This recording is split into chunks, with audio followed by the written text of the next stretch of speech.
We're talking about stewarding the prophetic, and in this video, I want to touch on the whole subject of actions.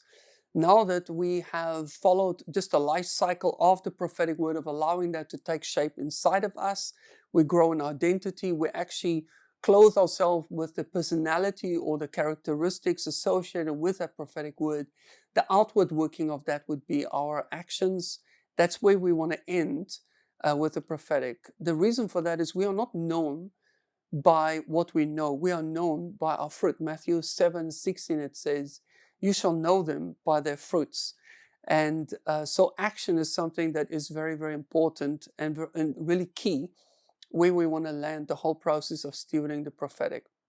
So as we are growing internally inside of us, that actually generates faith, it generates expectation, and it almost becomes like a grid for us that it becomes a lot easier just to step. That's the next natural step, is just to step into the action. Why?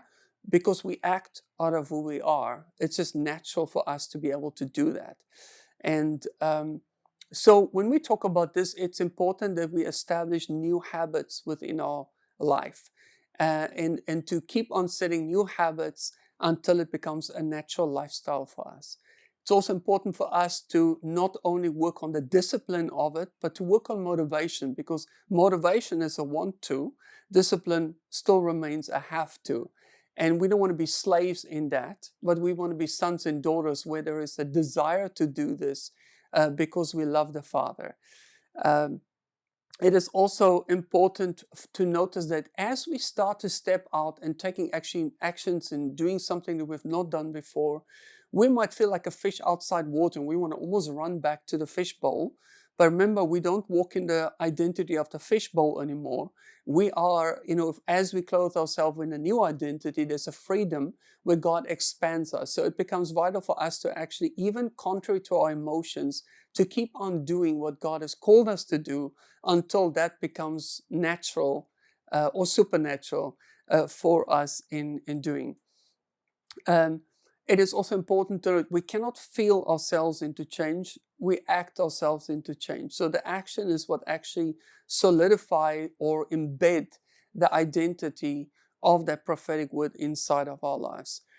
And if we fail, and it's probably destined to, it will happen over our lives if we get it wrong.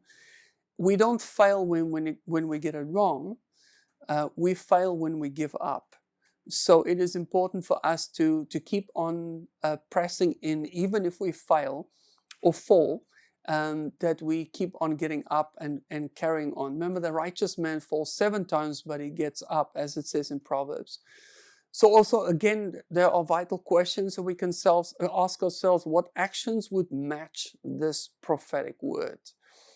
So it has a level of risk attached to it, but it's a safe risk because it's in alignment with the promises of God for our lives. How can I establish a lifestyle that embodies this prophetic word, and obviously in a guilt-free way?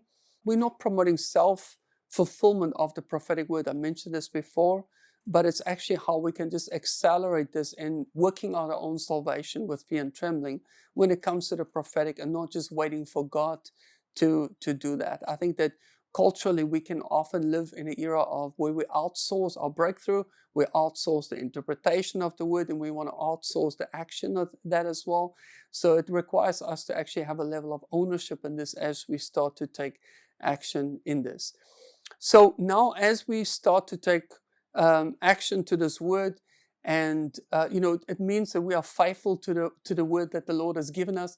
And as we walk in, this is called fulfillment. As we walk in the fulfillment of this, in stewarding the prophetic, we're actually approaching the phase where we actually can go back to God and say, I've done what you've told me to do. I'm ready for another word. So bless you guys as you are stewarding the prophetic words that the Lord has given you in your life.